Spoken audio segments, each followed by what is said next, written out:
అనుకుంటే తప్ప అంత ఉండదు. ఇప్పుడు మనం వద్దనుకున్నా తోసుకొస్తున్నాయి, ఎన్నికలు తోసుకొస్తున్నాయి. కార్యవర్గ సభ్యులుగా కాకపోయినా మీరంతా స్థానిక నాయకులుగా ఈ ఎన్నికల కార్యక్రమాల్లోనే తలమూలలై ఇంతకాలం ఉంటుంది. ఇప్పుడు కూడా కోరుకున్న ప్రెజర్ పెరుగుతుంది. అయితే ఇప్పుడు మైనారిటీ విభాగం తరఫున సాధికారకంగా మీరు పాల్గొనడానికి ఒక అవకాశం వచ్చింది. రాష్ట్ర పార్టీ తరఫున మీరు ఎక్కడికి పోయినా పార్టీ అధ్యక్షుడి ఆలోచనలను, పార్టీ విధానాలను ప్రజల్లోకి, ముఖ్యంగా మైనారిటీలోకి వీలైనంత తొందరగా తీసుకెళ్ళి వాళ్ళను కన్విన్స్ చేసి ఈ ఎన్నికలని ఏదైతే జరగబోతున్న యుద్ధం ఉందో దీంట్లో మన పార్టీ టార్గెట్ 175 175 స్థానాలు గెలుచుకునే దిశగా మీ శక్తి వంచన లేకుండా మొత్తం శక్తియుక్తులని దారబోసి పనిచేయాల్సి ఉంటుంది. మీ పరిధి దాటి కూడా హోదాపరంగానే కాకుండా వ్యక్తిగతంగా కూడా అట్లా చేస్తేనే మన టార్గెట్ మనం రీచ్ అవుతాం. ఈ టార్గెట్ పెట్టడం వెనుక అది సరదాగానో ఏదో ఒక అహంకారంతో పెట్టింది కాదు. రాష్ట్రంలో మొత్తం 1,40,00,000 పైచిలకు కుటుంబాలు ఉంటాయి. 1,47,00,000 కుటుంబాలు గత 5 ఏళ్ల 2 నెలలు తక్కువ, అంటే దాదాపు 57-58 నెలలు వచ్చిన ఏదో ఒక రూపంలో 1,00,000-1,50,000 ఆ పైన హౌస్ సైట్స్ వచ్చిన వాళ్ళకైతే 10 లక్షలు 15 లక్షలు ఆస్తి నగదు రూపంలో, ఇతర ప్రయోజనాల రూపంలో పేదలందరికీ మనం లబ్ధి చేయించాం. మనం అంటే మన ప్రభుత్వం, జగన్మోహన్ రెడ్డి గారి నాయకత్వంలో మన ప్రభుత్వం. సహజంగానే ఈ పేద వర్గాలన్నీ ఎవరయ్యారంటే ఎస్సీ, ఎస్టీ, మైనారిటీ, బీసీలు. ఈ అంతే సహజంగా ఈ వర్గాలు ఈరోజు ప్రభుత్వంలో వచ్చి మనం ప్రయోజనాలు ఇచ్చి అందువల్ల మనం ఏదో ఓట్లు ఎక్స్పెక్ట్ చేయవలసిన కాదు. ఈ వర్గాల నుంచే మన పార్టీ పుట్టుకొచ్చింది. ముఖ్యంగా ఎస్సీలు, మైనారిటీలు, ఎస్టీలు, బీసీలు. అందుకే ఇప్పుడు అంటుంటాం, నేనైతే సరిగా అంట ఎస్సీలు కానీ మైనారిటీలు అంటే డిఎన్ఏలో పార్ట్ అని, అంటే మన బాడీలో మన మనసులో జగన్మోహన్ రెడ్డి గారి, రాజశేఖర రెడ్డి గారి నుంచి వచ్చిన అంశం. అదేదో రాజకీయం కోసం చేస్తున్నారు కాదు, ఒక సహజ సిద్ధంగా మనలో ఆలోచనలో పాత్రగా ఉంది కాబట్టి అందుకు తగినట్టుగానే మన విధానాలు ఉంటూ వచ్చినాయి. కాబట్టి పార్టీ అధికారంలోకి వచ్చిన రోజు నుంచే రాజకీయంగా దీని ఫలితాలు ఎట్లుంటాయి అనేది ఆలోచించకుండా, దీనివల్ల ఏ వర్గాలను ఎంత వ్యతిరేకం చేసుకోవాల్సి వస్తుందనుకున్నా కూడా ఒక క్షణం కూడా ఆయన ఆలోచించకుండా డే 1 నుంచి ఇవన్నీ చేసుకుంటూ పోయారు. కాబట్టి ఈ రోజుకు మనం 87% ప్రజలు రాష్ట్రంలో కంటిన్యూస్గా ఏదో ఒక ప్రయోజనం ఉంటే ఒకరోజు వచ్చి ఆగిపోవడం కాకుండా ప్రభుత్వం నుంచి సహాయం అందుకుంటున్నారు. ఆ సహాయం అందుకుంటున్న దాంతో వాళ్ళ కాళ్ళ మీద వాళ్ళు నిలబడగలుగుతున్నారు. ఇదే ప్రభుత్వం, ఇదే జగనన్న పాలన ఒక 5 ఏళ్లు ఉంటే 5 ఏళ్ల తర్వాత ఎట్లుంటుందంటే ఒక బంగారు భవిష్యత్తు కళ్ళ ముందు కనపడేట్టు చేయగలిగారు. ఇంత యజ్ఞంలాగా చేశాం కాబట్టి ఈరోజు జగన్మోహన్ రెడ్డి గారు అంత కాన్ఫిడెంట్గా 175 అని ఆయన అడిగారు. మనం 175కు 175 అని వెళ్ళగలుగుతున్నాం. జనం కూడా మీకు అడగడానికి పూర్తి అర్హత ఉంది, హక్కు ఉందని కూడా వాళ్ళు మనకు బ్లెస్సింగ్స్ ఇస్తున్నారు. కార్యకర్తలందరూ కూడా ఎంత ఉత్సాహంగా ఇదవుతున్నారనేది నిన్న రాత్తాడు సిద్ధం సభ చూసినా మీకు అర్థమవుతుంది. అంటే ఎంటైర్ స్టేట్ అంతా రెడీగా ఉంది. మనం చేయాల్సింది ఓన్లీ వరద, సునామీలాగా వస్తున్న ఈ పాజిటివ్ ఆదరణ నుండి వీటిని ఛానలైజ్ చేసి పోలింగ్ బూత్కు తీసుకెళ్లి ఫ్యాన్ గుర్తు మీద ఆయన ఈ మధ్య అంటున్నారు కదా అధ్యక్షుడు 2 125 బటన్లు నొక్కాను, మీరు 2 బటన్లు నొక్కితే చాలు.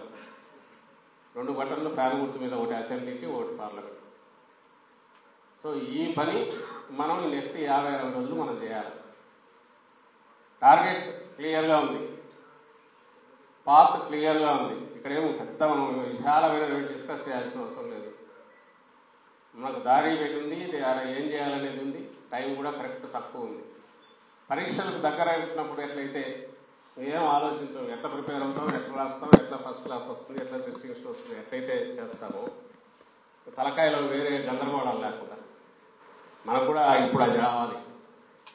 అది వస్తే ఈ చిన్న చిన్నవన్నీ మిగిలిన ఇంతకుముందు కాదర భాష అంటుండ పదవులు, ఇంకొకటి ఆయన ఎప్పుడు అంటున్నది. రెండో మాట కూడా మనం జుట్టుంటే మరి పప్పు వేసుకోవాలన్నా 2 జడల 1 జడన ఏం చేయాలనేది ఆలోచించుకోవచ్చు. కాబట్టి దానికి కావాల్సినవన్నీ ఆయన చేశాడు, మన పార్టీ చేశారు. మీరందరూ కింద దానిలో జనంలోకి తీసుకెళ్లారు, జరిగేట్టు చూశారు. రెండవది, మిగిలిన వాళ్ళకంటే మనం ప్రాంతాలు కానీ, కులం కానీ, మతం కానీ చూడకుండా కూడా చేసుకుంటాం. మీరు పార్టీలు, రాజకీయ పార్టీలు కూడా బహుశా చరిత్రలో ఇంత నిష్పాక్షికంగా, ఇంత పారదర్శకంగా ఎక్కడ చిన్నపాటి దీనికి కూడా వివక్షకు కానీ, విచక్షణకు కానీ అవకాశం లేకుండా బహుశా ఇంతవరకు ఏ ప్రభుత్వం కూడా చేసిండదు. ఏ పార్టీ అంత సాహసం కూడా చేసిండదు. ఎందుకంటున్నానంటే దీంట్లో ఫస్ట్ బాధితులు మనమే, అంటే మీరే. మనం అనుకుంటే మీరు కేటరే. చేతిలో ఉన్న అధికారం వదిలేశాడు. నేను ఎప్పుడూ అది అంటుంటా.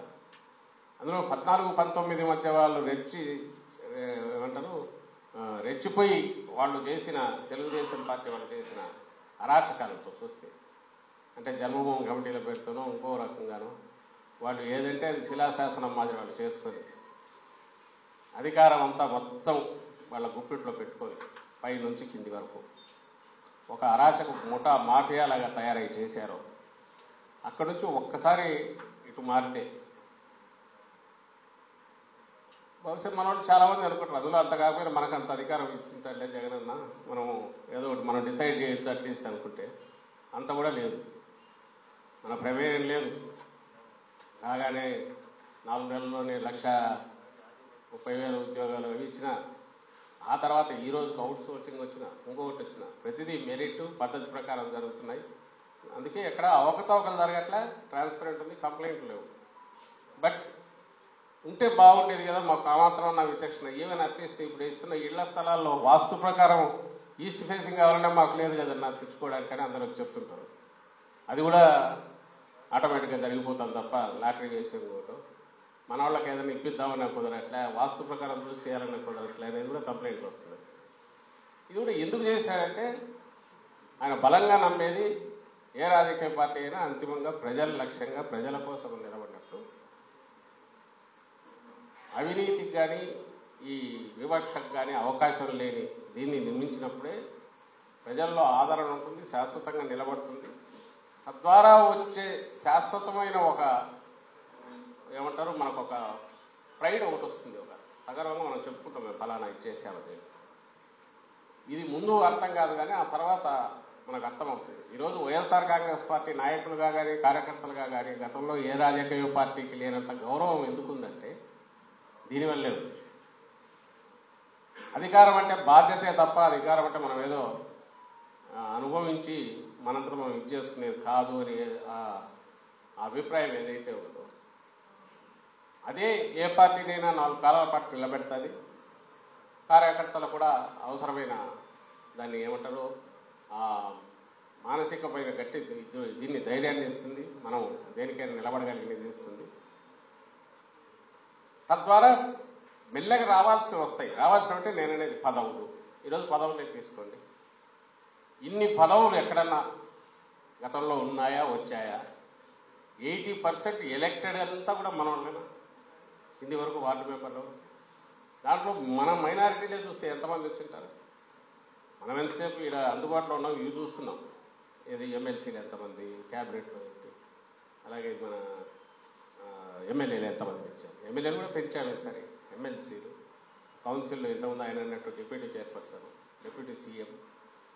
అంటే ఎక్కడ అవకాశం ఉంటే అక్కడ సమాన ప్రాతిపదిక మీద కొద్ది కాలం అయిన తర్వాత మైనారిటీల ప్రతినిధులుగానే కాకుండా అన్ని వర్గాల ప్రతినిధులుగా కూడా నాయకులుగా ఎదగడానికి అవసరమైన వాతావరణం క్రియేట్ చేస్తున్నాడు. ఇంతకుముందు కొన్ని వర్గాల నుంచి మాత్రమే ఉండేది, కోటా కింద ఒక ఇద్దరికి ఇవ్వాలంటే ఒకరికి ఇవ్వడం ఉండేది. అట్లా కాదు, ఈరోజు యాక్సెప్టెన్స్ అనేది మిగిలిన వర్గాలు, అది ఎస్సీలకు కావచ్చు, ఎస్టీలకు కావచ్చు, మైనారిటీలకు కావచ్చు, అది వచ్చే ప్రక్రియ మొదలైంది. అందులో భాగంగానే మనం చేసిన ఎక్స్పెరిమెంట్ ఏదన్నా ఉంటే అది సక్సెస్ఫుల్గా జరిగి ఈరోజు ఏ స్టేజ్ మీద చూసినా మహిళలు 50% కనపడుతున్నారు, మైనారిటీల నుంచి కూడా ప్రాతినిధ్యం కనపడుతుంది. నాకు తెలిసి అన్లెస్ అక్కడ మైనారిటీలే లేకపోతే ఏమన్నా కానీ ఇంకా నాయకులు కానీ ప్రతి స్టేజ్ మీద రాష్ట్రంలో ఎక్కడ చూసినా ఏదో ఒక హోదాలో అయితే ప్రత్యక్షమవుతారని అనుకుంటారు. ఎక్కడి నుంచి వచ్చింది ఇదంతా? ఎక్కడి నుంచి వచ్చిందంటే మనం సెలెక్షన్ చేసేటప్పుడే చాలామంది ఇది కరెక్ట్గా సంప్రదాయ పద్ధతి కాదన్నా సరే ఆయన లేదు, మాటల్లో కాదు మనం చేతల్లో చూద్దాం. మన రాజ్యాంగం రాసినప్పటి నుంచి తర్వాత జరుగుతూ వచ్చిన వరుస ఎన్నికల్లో చూస్తే చెప్పేది చాలా చెప్తున్నారు, ప్రాక్టికల్ ఎవరు ధైర్యం చేయలేకపోయారు. మామూలు సంప్రదాయ పద్ధతిలో అయితే మన పార్టీ కూడా చేయకూడదు. మీకు తెలుసు రకరకాల కారణాల వల్ల ఎందుకు ఇంత రిస్క్ తీసుకోవడం లేదు, రావాలి అని అట్లా అనుకోలేదుగా. రెండవది మన చేతిలో ఉన్నది ఏంటి? నామినేటెడ్ పదవి. నామినేటెడ్ పదవుల్లో ఏ పార్టీ అయినా ధైర్యంగా ఇవ్వచ్చు, చేతనైనంత 30% ఇద్దాము, ఆ తర్వాత కాదు 50% అని పెట్టి తనకు తాను మళ్ళీ దానికి అవసరమైన చట్టం కూడా చేసి రేపు మళ్ళీ ఎవరమన్నా కొంచెం తగ్గిద్దాం, 50 ఎందుకు 45 పెడదామంటే కుదరదు కదా, చట్టం ఉందని చూపించడానికైనా చేసి మహిళలకు మన అట్టడుగు వర్గాలు అంటే ఎస్సీ ఎస్టీ బీసీ మైనారిటీ 50% పెట్టి నామినేటెడ్ పదవులు మనం ఈరోజు నింపుతున్నాం. చాలామందికి హార్ట్ బర్న్ వచ్చింది, అది ఎట్లా, అది కాదు కదా మేము కదా నడపాల్సింది, రాజకీయం అనుకున్న వాళ్ళు ఉండొచ్చు. అలాగే మనకు సంబంధించినంత వరకు వీళ్ళతో కలిసి మనం కొంచెం ఇది చేయిస్తున్నారు ఏంటబ్బా, ఇది నిలబడతామా మనం అనుకునేది మీరు అనుకోండొచ్చు. ఆ ప్రాసెస్లో కొన్ని కులాలకు నాయకులు కూడా దొరకని పరిస్థితి కూడా వచ్చింది, వెతికి చూడాల్సి వచ్చింది. అలాగే మహిళలు అంటే మహిళలు అంతమంది ఇంకా రాలే కాబట్టి ఇంట్లో భార్యలు వాళ్ళను తీసుకొచ్చి కూడా పెట్టాల్సి వస్తుంది. బట్ ప్రాసెస్ మొదలైంది.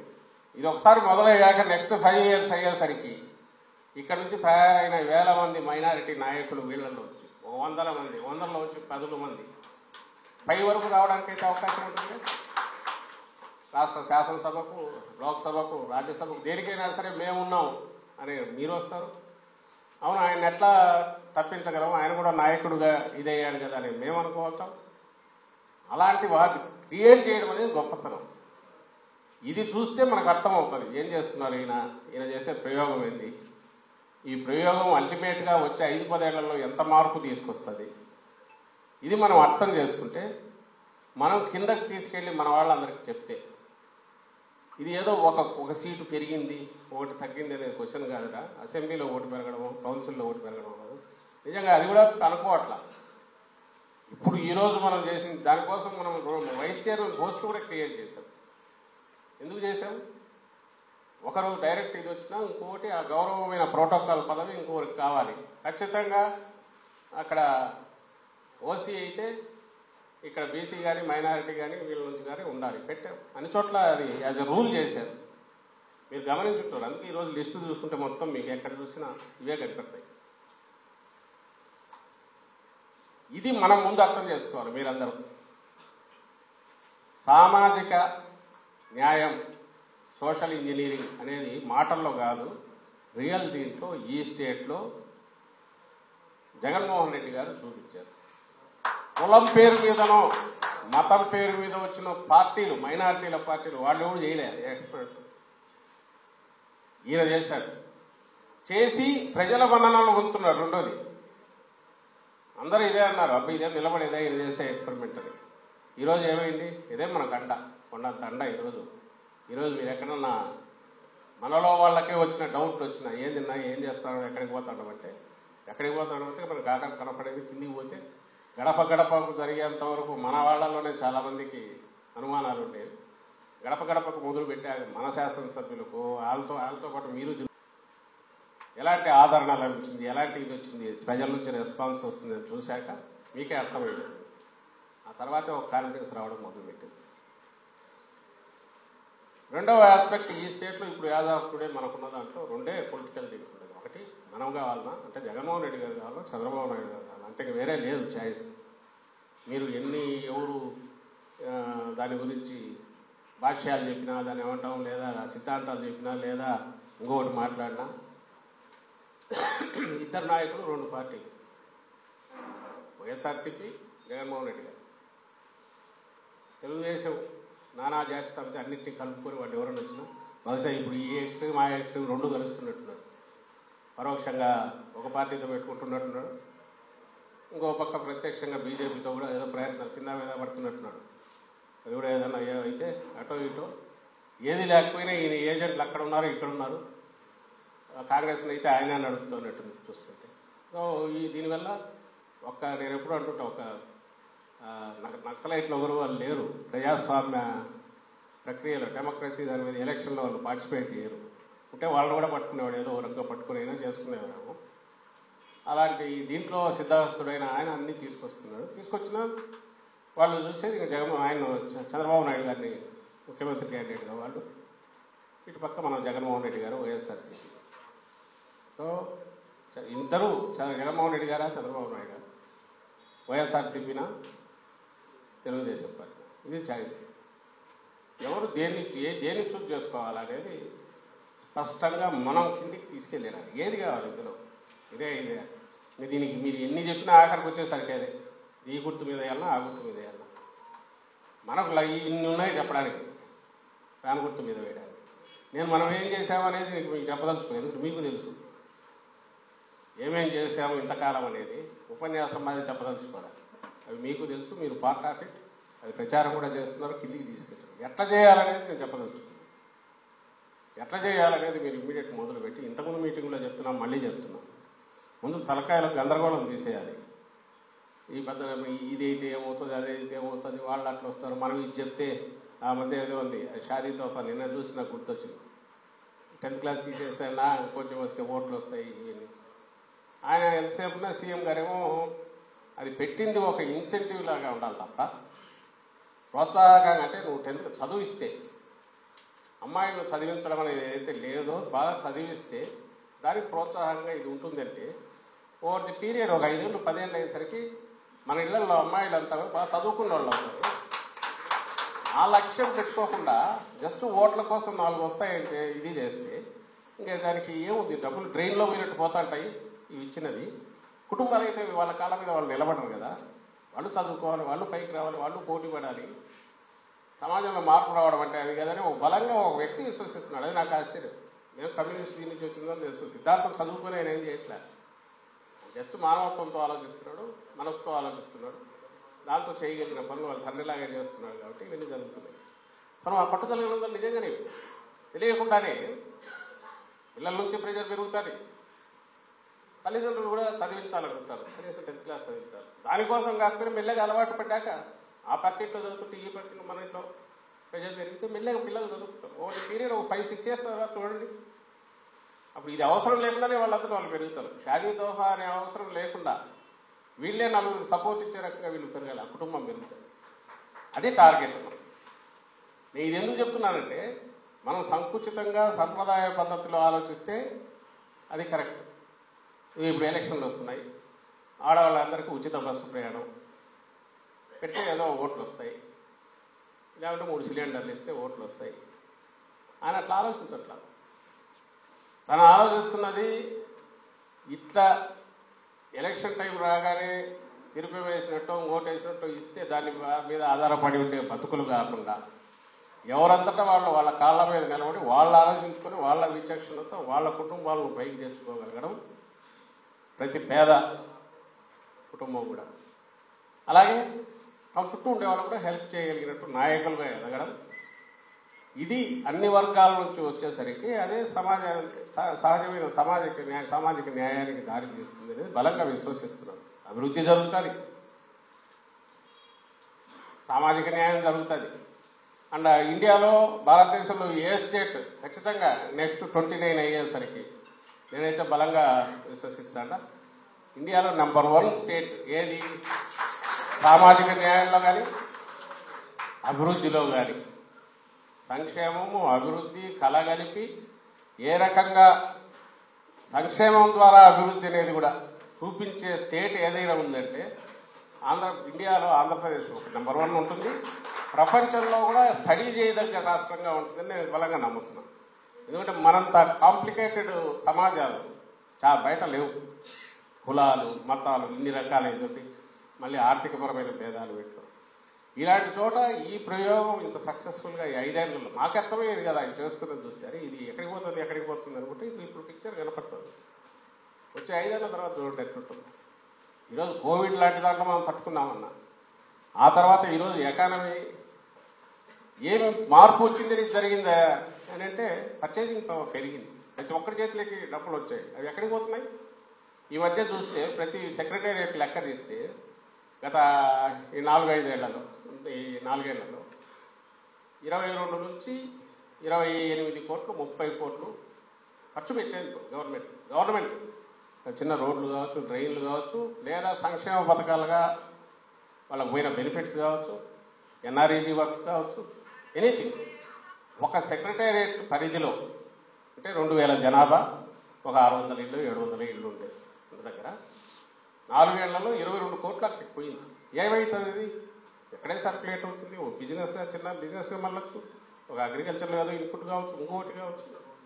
ఛానలైజ్ మనం ఇరిగేషన్ కదా నీళ్ళు ఎట్లయితే ఒక కాలువలో ఇచ్చి పెంచితే పద్ధతి ప్రకారం పెంచితే మామూలుగా వర్షానికి పండే పంట 4 టన్నులు వస్తే 10 టన్నులు వస్తుందో ఇక్కడికి వచ్చేసరికి చేతికి వస్తుంది. చేతికి వచ్చేది సద్వినియోగం చేసుకునే అవకాశాలు కూడా క్రియేట్ చేశాం. మీకు తెలిసిన వాళ్ళే ఉంటారు. మనం ఇచ్చే ఆసరా కానీ చేయూత కానీ దానికి బ్యాంక్ లోన్ సపోర్ట్ ఇప్పిస్తున్నాం. చాలా చోట్ల కిరాణా కొట్టు పెట్టుకున్నారు పాడి ఆవులు తీసుకున్నారు ఇంకోటి చేస్తున్నారు. చేయగలిగింది అవి ఏం చేయొచ్చో కూడా చెప్తున్నాం. వీటన్నిటికీ స్థానికంగా ఉండే నాయకత్వం మనం కొంచెం సపోర్ట్ ఇస్తే స్థానికంగా ఉండే నాయకత్వం కానీ ఎడ్యుకేటెడ్లో కానీ థింకింగ్లో మార్పు వస్తే ఖచ్చితంగా లోకల్ ఎకానమీ బూస్ట్ వస్తుంది పెరుగుతుంది. ఇది మనం సాధించింది. అందుకే ఈరోజు దేశమంతా ఒక రకంగా ఉంటే ఏపీలో మాత్రమే గ్రోత్ కనపడుతుంది. మా కియాలాకి ఒక ఇండస్ట్రీ చూపించండి దానికి మించినవి వచ్చినాయి లెక్కేస్తే అయినా దాన్ని ఎందుకు దానికంటే ఇది ఎక్కువ కనపడుతుందంటే ఊరే మారిపోయింది. రాష్ట్రంలో ఉండే 15,000 పంచాయతీలన్నీ మారిపోయినాయి. ఎవరన్నా ఊహించినారా ఒక ఫ్యామిలీ డాక్టర్ కాన్సెప్ట్ అనేది వస్తుందని? రోగం వస్తే ఎక్కడికి పోవాల్సి వచ్చేది. ఈరోజు అది మనం అక్కడి నుంచి 5 వరకు లింక్ చేసాం. ఇంకా కావాల్సినవి ఉన్నాయి. ఇంకా 17 మెడికల్ కాలేజ్ రావాలా స్పెషలిస్టు కావాలి ఇవన్నీ అవుతాయి. కానీ దానికి వైపు తగ్గడానికంటే ఒక హైవే ఎక్కినాం పోతున్నాం కనపడుతుంది. పోయేదానిలోకి ఎక్కేసాం మన కళ్ళ ముందు రిజల్ట్స్ కనపడుతున్నాయి. నెక్స్ట్ 5 ఇయర్స్లో దాంట్లోకి వెళ్తాం. ఆ వెళ్ళాలంటే మళ్ళీ ఎవరు రావాలంటే ఈ ప్రభుత్వం రావాలా. పునాదులు అయినాయి బేస్ మట్టం అయింది పైకి వచ్చింది. ఇంకా పైన సూపర్ స్ట్రక్చర్ రెడీగా ఉంది. ఒక పెద్ద స్కై స్క్రాపర్ అంటే ఆకాశ హార్మ్యానికి కావాల్సినంత టవర్స్ నిర్మాణానికి రెడీ చేశారు. ఇప్పుడు ఏమాత్రం ఏమర్పాటు అయినా కూడా ఇది ఇక్కడే ఆగిపోతుంది. ఇంకా దాన్ని ఆ బేస్మట్టం మీద వాళ్ళ సొంతం కట్టుకోవడానికి సొంతం భవనాలు కట్టుకోవడానికో ఇంకా ఏ రకంగా చేయాలనేది టీడీపీ కాల్చుకోదు. దోపిడీ ఎట్లా చేయాలా ఎట్లా దోచుకోవాలి కదా ఇది కళ్ళ ముందు కనపడేది. ఇది 87% మంది అందరూ ఇప్పుడు అందుకే తెలుగుదేశం పార్టీ ఎంత అబద్ధ ప్రచారం చేసినా ఆయనతో పాటు ఉండేవాళ్ళు ఆ మీడియా ఎంత విష ప్రచారం చేసినా కల్పనలో అబద్ధాలతోనే వాళ్ళు ఏమేమి చేసేదన్నా అవి ఆ పత్రికలకు వాస్తవం తెలియని కొన్ని సెక్షన్స్ ఆఫ్ ఈ అర్బన్ ఏరియాస్లో ఉండేవాళ్ళు సమాజంతో అసలు రూట్స్ పోలేని వాళ్ళకేమన్నా ఎక్కుతాయో కానీ ఓట్లు వేయని వాళ్ళు ఉంటారు కొంతమంది. అలాంటి వాళ్ళు రియల్ గ్రౌండ్ గ్రాస్ రూట్స్లో ఉన్న ప్రజలకు తెలుసు అది కాదు వాస్తవం. మా బతుకుల్లోనే ఇంత మార్పు వచ్చింది కాబట్టి ఆయన చేసేవి మాకే ఉపయోగపడుతున్నాయని వాళ్ళకే తెలుసు కాబట్టి వాళ్ళు ఎంత చేసినా అది కిందికి సింక్ కావట్లా. అయితే మనం చేయాల్సింది ఈ ఊదరగొట్టడం ముందు మనం కిందికి పోయి వాళ్ళని తట్టి లేపి రిస్క్ ఇటు పోతే రిస్క్ ఆల్రెడీ మంచి బాటలో నడుస్తున్నాం ఇది పక్కాగా నడవాలి. మనం మళ్ళీ ఇంకా తిరుగులేని ఈసారి దెబ్బ కొట్టాలి. 175 టార్గెట్ మనం పెట్టుకోవాలి. అందుకోసం నేను ఇంత శ్రమ పడతాలో మీ దగ్గరికి వస్తున్నామని చెప్పండి. గెలవడం మనం గవర్నమెంట్ ఫామ్ చేయడానికి ఇంత కష్టపడాల్సిన అవసరం లే. మీరు తిరగాల్సిన అవసరం లేదు. 110 120 అయితే ఏం కష్టపడాల్సిన అవసరం లే. వాళ్ళంతటా వాళ్ళు రెడీగా ఉన్నారు. రావడానికి ఫ్యాన్ గుర్తు మీద ఓటు వేయడానికి గుద్దడానికి రెడీగా ఉన్నారు జనం కూడా. మనం చెప్పాల్సిన అవసరం లేదు. ఆ మిగిలినది ఎట్లా చేయాలనేదే మనం పాస్ కావడము, ఫస్ట్ క్లాస్ రావడం అనేది ఇష్యూ కాదు. స్టేట్ ఫస్ట్ నేషనల్ ఫస్ట్ రావడానికి ఎట్లయితే ఆ ఎక్స్ట్రా ఎఫర్ట్, ఆ అడిషనల్ ఎఫర్ట్ మనం చేయాలి. సో నేను మీకు చెప్పదలుచుకుంది ఇది.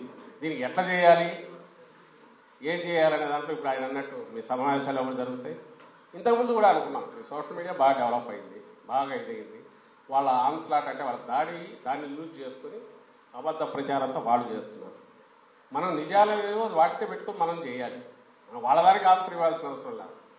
ఎస్, మనం ఏ రకంగా స్టేట్ బెనిఫిట్ అయ్యింది, ఏ రకంగా మేము బెనిఫిట్ అయ్యామని ప్రజలతో చెప్పించే వస్తే తీసుకోండి. ఎక్కడికక్కడ మీ ఒపీనియన్స్ షేర్ చేయండి. మీరు జరిగే ప్రతి సమావేశంలో ఎప్పుడు అంటుంటాం, మన వాళ్ళందరికీ చెప్తుంటా, ఎక్కడ సమావేశం జరిగినా వచ్చిన వాళ్ళందరివి ప్రొఫైల్ అంటే వాళ్ళ అడ్రస్, వాళ్ళ ఫోన్ నంబర్లు అవి తీసుకోవడం, వాళ్లకు మనం మెసేజ్ పంపడం. వచ్చిన వాళ్ళు సహజంగా మన సింపథైజర్స్ ఉంటారు, మన అభిమానులు ఉంటారు, పార్టీ అభిమానులు, కార్యకర్తలు ఉంటారు. ఒక్కటి పొల్లు పోకుండా వస్తే, ఈరోజు మీకు నేను 40 మందితోనో 100 మందితోనో షేర్ చేసుకున్నది ఇదే 1,00,000 మందికి పోతే బాగుంటుంది అనుకుంటే నేను పంపలేను, కానీ మీరు పంపగలరు. మీరు ఎట్లా పంపగలరు? మీరు కొంతమందిని ఎక్కడ మీటింగ్లు జరిగినప్పుడు వాళ్ళ ప్రొఫైల్స్ తీసుకొని మనం మెసేజ్లు ఏమైనా ఉంటే దాని ద్వారా వాళ్ళకి పంపుతుంటే అక్కడ నుంచి అక్కడికి ఫర్దర్ పంపుతుంటే ఒక నెట్వర్క్ బిల్డ్ చేయడం అనేది అది కంటిన్యూస్ ప్రాసెస్. ఇప్పుడున్న సోషల్ మీడియా డామినేషన్లో ఏ రోజుకి ఆ రోజు జనం ఒపీనియన్ మార్చుకుంటాను, అటు ఇటు మారుతున్నప్పుడు ఖచ్చితంగా కంటిన్యూస్గా వాళ్ళు చేసే విష ప్రచారం దాన్ని ఎప్పుడెప్పుడు తిప్పికొట్టడానికి మంది పాజిటివ్ పోవడం అనేది తప్పనిసరి. ఈరోజు చూస్తున్నాం, చంద్రబాబు నాయుడు ఎన్నాళ్ళైంది అరెస్ట్ అయ్యి ఆ తర్వాత నానా రోగాలు ఉన్నాయని చెప్పి ఏడ్చి గగ్గోలు పెట్టి ఆగింత పిల్లోడు కదా చేసినట్టు చేసి కోర్టు దగ్గరకు పోయి అన్ని రకరకాల నాటకాలు ఇవన్నీ చేసి అన్నీ చేశారు. అసలు ప్రపంచంలో లేని రోగాలని చెప్పినారు కదా. ఈరోజు మరి అంత ఆనందంగా తిరుగుతాడు, మనం మర్చిపోయినాం. అసలు అతను అరెస్ట్ అయింది మర్చిపోయినాం. అంటే వాళ్ళు ఊదరగొట్టులో ఇది పోయింది. కొన్ని అరెస్ట్ కూడా ఏమైనా మామూలు దీనిలో మీద అయినాడా? Straight case, open and shut కేసులో అరెస్ట్ అయ్యారు. దానికి సంబంధించిన స్కిల్ డెవలప్మెంట్ స్కామ్లో అయితే అంత ఇదిగా జరిగింది. అది అయిపోయింది. జైలుకు పోయినాడు, 50 రోజులు 60 రోజులు ఉన్నాడు. అప్పుడు అంత నానాయాగి చేసి ఆ తర్వాత కోర్టులో ఏదో విశ్లేషణ ఆ సానుభూతితో బయటకు వచ్చాడు. వాళ్ళు పోనీలే పెద్ద ఆయన అని చెప్పి వాళ్ళు ఇస్తే ఈరోజు రూమ్ మీర్చుకొని తిరుగుతాను. ఏదో నేను 20-30 ఏళ్ళ పిల్లాడు నేను మాట్లాడుతూ తిరుగుతున్నాడు అయితే. అయినా మనం మర్చిపోయినాం, జనం మర్చిపోయినారు. మరి గుర్తు చేయొద్దు మనం అప్పుడప్పుడు వాళ్ళకు. ఆయన బతుకది ఆయన చేసింది. అధికారం ఇస్తే పోలవరం మొత్తం ఏటీఎం చేసుకుని ఆయన మోడీ చెప్పింది ఎట్లా అది కరెక్ట్. ఈ పక్క చిన్న స్కిల్ డెవలప్మెంట్లో కూడా ఇట్లా దొరికారు. రింగ్ రోడ్ అని ఇక్కడ తిప్పాడు. ఆయన వస్తే ఎంత భయంకరంగా ఉంటుంది అనేది ఇప్పుడుదే మర్చిపోతుంటే జనము. 14-19 ఎక్కడ గుర్తుంటుంది? మనం గుర్తు చేయాలి. సో వీటన్నిటికీ మెటీరియల్ ఉంది, అంతా ఉంది. దాన్ని ఎట్లా తీసుకుపోతాం అనేది మన దీన్ని బట్టి ఉంటుంది. సో సమావేశాల రూపంలోనూ మీటింగ్ రూపంలో కాకుండా వ్యక్తిగతంగా మీ సొంత పలుకుబడి అలాగే ఆర్గనైజర్గా మన పార్టీ తరఫున వీటన్నిటిలో పాల్గొనడం ద్వారా, సమావేశాల ద్వారా, వాటి ద్వారా చేయాల్సింది. నేననేది ఒకటి, 50-60 రోజులు మోర్ ప్రోటోకాల్స్ రిచువల్ కంటే కూడా ఏదో ఇట్లా జరగాలి, వచ్చినాం అందరం దండలు వేసుకున్నాం, ఇప్పుడు రాగానే శాలు అని ఎందుకు కావాలి? ఎంత మనమంతా ఒకే కుటుంబ సభ్యులు అంటున్నాం. మనకు ఒకరు వచ్చి చేయాలి. నేను కార్యకర్తలే, మీరు కార్యకర్తలు, అందరం కార్యకర్తలమే. బాధ్యతలు డిఫరెంట్ బాధ్యతలు ఉంటాయి. ఓసారి ఒకరికి బాధ్యతలు వస్తాయి. ఇది కిరీటాలు కాదు. మనకు కావాల్సింది మనం ఏ రకంగా ప్రయోజనం కలిగించే రకంగా పని చేయగలిగాం. ఇవన్నీ తలకాయలో తీసేసి అండ్ పార్టీకి మేలు చేయగలిగాం, జగన్మోహన్ రెడ్డి గారికి మేలు చేయగలిగాం, మళ్ళీ మనం అధికారంలోకి రాగలిగాం. వస్తే మనమే కదా వచ్చేది వైఎస్ఆర్ కాంగ్రెస్ పార్టీ. ఇది గుర్తించండి. మిగిలిన కార్యక్రమాలు ఏర్పాటు చేసినవన్నీ అందరూ పార్టిసిపేట్ చేయండి. వీళ్ళు ఎంతమందిని తీసుకురండి, సక్సెస్ చేయండి. దానికంటే ఎక్కువ అన్ని వర్గాల ప్రజల దగ్గరికి వెళ్ళండి. మైనారిటీ వర్గాల దగ్గరికి ఎందుకు ఎక్కువ పోమంటామంటే వాళ్ళ భావోద్వేగాలు, మీ సెంటిమెంట్ కానీ ఎమోషన్స్ మీరైతే ఆన్సర్ చేయగలరు, ఇది చేయరు. సో వాళ్ళలో ఎక్కువ తిరగండి. అనుమానాలపై నివృత్తి చేయండి. ఇప్పుడు మనకు వస్తున్న మైనారిటీలో ఏదైతే ఉందో దాని మీద ఈసారి 10-20% చాలా కారణాల వల్ల మనం ఎంత అభిమానం ఉన్నా, రాజకీయ కారణాలు, స్థానిక కారణాలు, లేకుంటే మన మధ్య ఒకరు పడకనో, ఒకడు ఆ గ్రూప్లో ఒకటి ఈ గ్రూప్లో ఉండేవంటే అవన్నీ మర్చిపోయినా వీలైనంత మందిని ఎక్కువ తీసుకురావడానికి మీరు 10 మెట్లు దిగైనా సరే మీ వంతు ప్రయత్నం చేయండి. మైనారిటీ ఓటు పర్సెంటేజ్ పెంచడానికి, ఓట్లు వేయడానికి రావాలి, దాంట్లో మన పర్సెంటేజ్ పెరగాలి. ఇది మీరు దృష్టిలో పెట్టుకొని నేనన్నా మన first class already decided. First క్లాస్లో కూడా super first class decided. What we want is 100కు 99% ఎట్లయితే మనం ఇది వచ్చినామో మనం మేనిఫెస్టో ఎట్లయితే చేసామో దాన్ని దాటి 100కి 100% అంటే 175 టార్గెట్గా మీరు ఎక్కడెక్కడైతే ఉన్నారో అక్కడ యాక్టివ్గా పనిచేయాలని కోరుతూ సెలవు తీసుకుంటున్నాను. Thank you.